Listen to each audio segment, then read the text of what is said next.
back in the chaotic kitchen with you guys. I'm so glad to see you. Glad you could make it. Go ahead, take a seat. Come on in, get comfy. Now, we're still in the summer sauce series, so let's bring it back. We've done chimichurri. We've done some blueberry barbecue sauce, which was really good. And today we're going to do a gravy type of sauce from scratch, okay? Today's recipe is something that's very different for me because it's not something that I eat a lot. And can I tell y'all a secret without y'all judging me real bad? I've never made this before. This is my first time doing this. Not too much.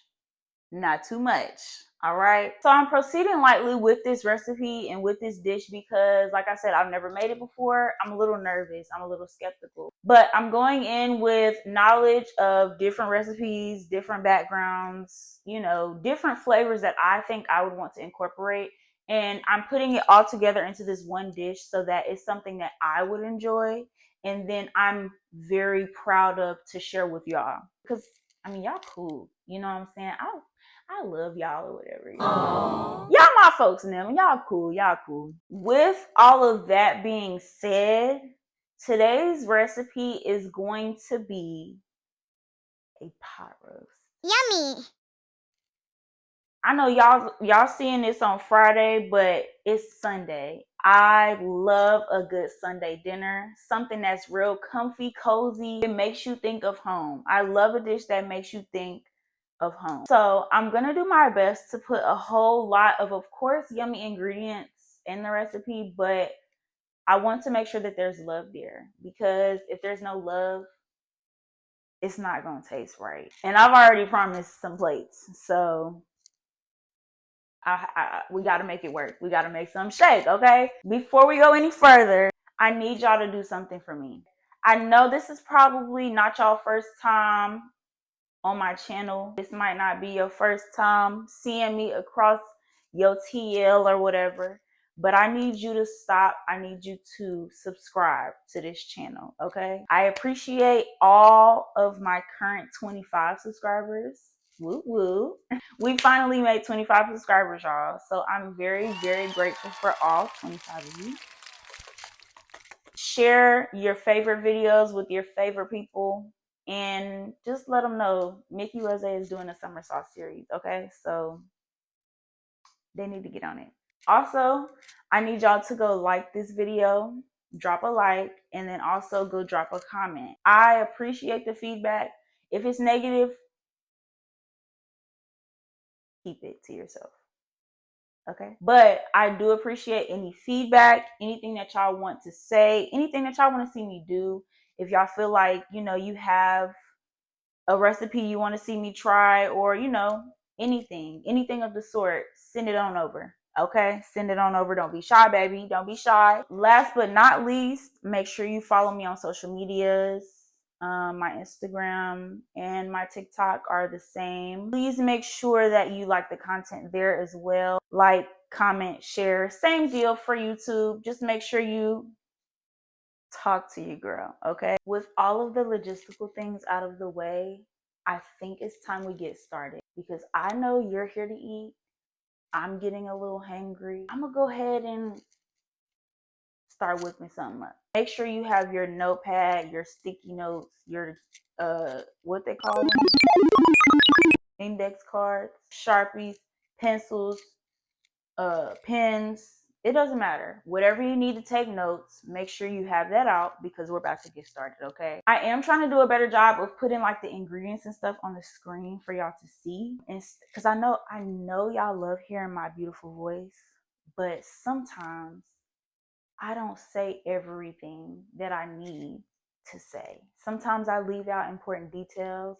Sometimes I just talk too fast or too slow, according to some people, which is fine. I do want you guys to make sure that you are writing this stuff down.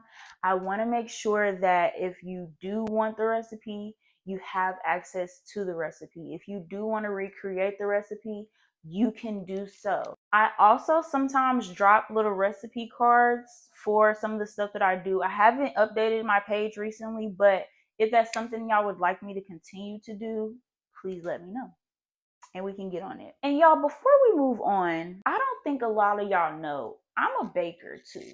Like, I does this. Make sure you follow my baking page. Now that announcements are over, let's get down to the nitty gritty. Are you ready? Because it's about to go down. It's about to go down. Basement.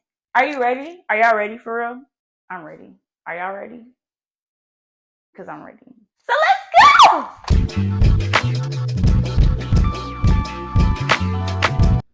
All right, y'all. So we're going to start off by chopping up our vegetables. I have some carrots and I have some fingerling potatoes. I chose the long stalk carrots just because you can do the baby carrots if that's what you choose. But y'all know I'm a little extra, so I went ahead and chopped those up. There's no specific science to it. Just however big or small you feel like you want your pieces to be. I will say I didn't use all of my vegetables. Like I didn't even need as much as I put in there because it was just quite a bunch. So you do what you feel to your discretion, okay? So once my veggies were cut, I went ahead and started seasoning my meat. This was probably about 2 pounds of meat after I cut all the fat off. And I made sure it was cleaned just how I wanted it. Y'all don't have to clean it. 'Cause somebody was trying to get on me in the comments about cleaning my meat. Y'all can clean y'all meat if y'all want to. Don't. It's up to y'all. It's y'all's kitchen, okay? And this is mine. Sorry, getting off track. Okay, so boom. I drizzled a little bit of oil on my meat just to make sure that I could season both sides very generously and make sure that it sticks. Once that is finished, I placed my meat into the crock pot. I did not need to cut it on yet, so you could probably wait until all your ingredients are in to put it on. Like I said, this is probably about 2 pounds once I remove the fat, so you can adjust the recipe and the ingredients to the size of your roast. But I went ahead and I added my vegetables. I added some thyme, a bit of rosemary, and then I'm gonna go in with some beef broth as well as some red wine. This was dry red wine. I seasoned it with garlic and onion powder as well as a heaping amount of chopped up garlic, and then I tried to like stir it so that all of the ingredients could kind of like marry and everyone could be well acquainted in the crock pot. I will say that the red wine definitely gave it a sweet kick. I had somebody say that it was a little too sweet, but not like sweet like you're eating cake, but more so just like it needed a little bit more salt. And I do agree. For my first time making this, I feel like I did pretty well as far as like, I mean, I didn't do barely anything, but that's the point. You throw it in a crock pot, you season it with what you feel like it needs, and then you just let it do its thing. But I do feel like the red wine was a good touch as far as like adding a depth of flavor, and it also brought out the flavors of the fresh herbs even more. One thing that I love is throwing food in a crock pot. Like, you can't go wrong with crock pot meat because it's so tender. Like, it's fall off the bone, juicy. You don't really need to like keep checking on it. One thing that I could have did was just break it up a little bit more in the midst of it cooking, but I just didn't want to disturb it, you know? So I think it turned out really well. We're going to go ahead and get started on the gravy. Of course, we're going to melt a little bit of butter in a pan. We're going to add some flour, not too much, just enough to make it a little gooey.